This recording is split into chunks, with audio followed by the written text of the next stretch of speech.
Mes seigneurs et mesdames, je vous présente Tristan et Isolde.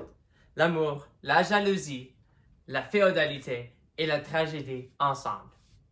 L'orphelin Tristan, après le pillage de son village et château, va au Cornouailles en cherchant le roi Marc, son oncle, pour qu'il le prenne comme son fils ainsi que nouveau royauté. Tristan, au cours des années, devient un des meilleurs chevaliers de toute Cornouailles et sous le roi Marc, comme son neveu, avait beaucoup de pouvoir ainsi que de réputation. Après un conflit militaire où Cornouailles avait aidé, Tristan cherche en Irlande la fiancée de son oncle, Isolde la Blonde, qui servira d'une gage de paix entre les deux pays. Auparavant, le roi Marc avait cherché la façon dont Isolde pourrait l'aimer pour de vrai, et non pour l'épouser et juste avoir une reine.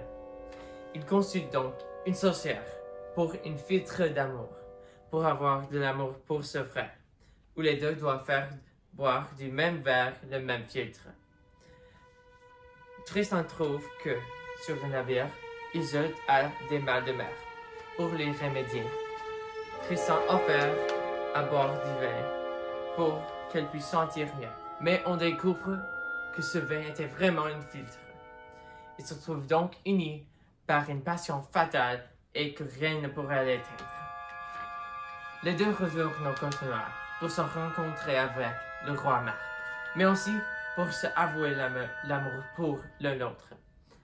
Tristan et Isolde se trouvent à une église où ils expriment leur amour interdit, mais on trouve que quelqu'un les épiait et les révèle au roi Marc comme amoureux.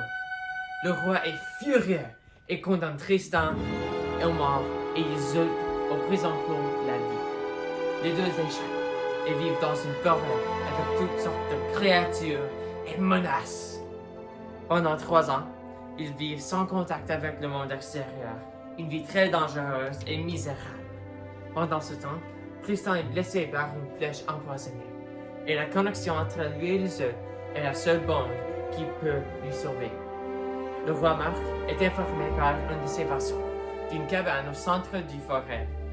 Au milieu de la nuit, il vient chercher cette cabane et il trouve que Tristan et Isolde se sont endormis ensemble, mais avec son épée de Tristan entre les deux, qui signifie la chasteté, et l'alliance de l'Isolde, qui signifie l'honneur de la mariage.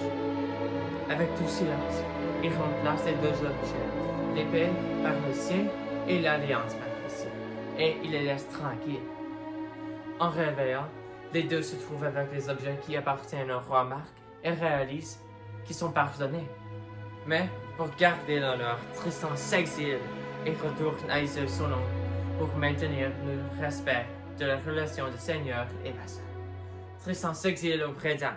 Il se marie à une autre, Isolde au Blanchemin. Il trouve que Isolde la Blonde lui manque tant. Souffrant d'une blessure d'une autre flèche empoisonnée, il demande à son compagnon d'armes de chercher Isolde la Blonde pour le guérir, ou, si cela ne serait pas possible, de lui voir une dernière fois. Il le dirige à revenir avec les voiles blanches s'il revient avec elle et des voiles noires sinon. La femme de Tristan connaît de cette convention et quand le navire revient, Tristan demande à son épouse lequel est la couleur des voiles. Cependant, Isolde la Blonde vient chercher Tristan et elle la voit, mais elle ne peut pas y arriver. Elle vit que Tristan se manque tellement et qu'elle est si proche qu'elle ne peut pas continuer à cause de la douleur. Souvent, Isolde clame son malheur, mais elle n'y est pas encore. Tristan est dans ta douleur aussi, souvent plaindre, soupirer à cause d'Isolde qui désirait elle. Il pleure, torture son corps. Peu s'en faut qu'il ne meure de désir. Tristan demande à son épouse la couleur d'une voile, et elle répond noire. Il lui demande si elle est sûre. Elle répond que le vent manque les voiles et qu'ils sont déjà ici haut. Après entendre, Tristan saisit une si grande douleur. Il tourne vers le mur et dit « Que Dieu sauve Isolde avec moi. Puisque vous ne voulez venir à l'amour, pour vous je devrais mourir. Je ne peux plus supporter la vie. Je meurs pour vous. Isolde Bel ami, vous n'avez pas une pitié de ma langueur, mais de ma mort vous aurez douleur.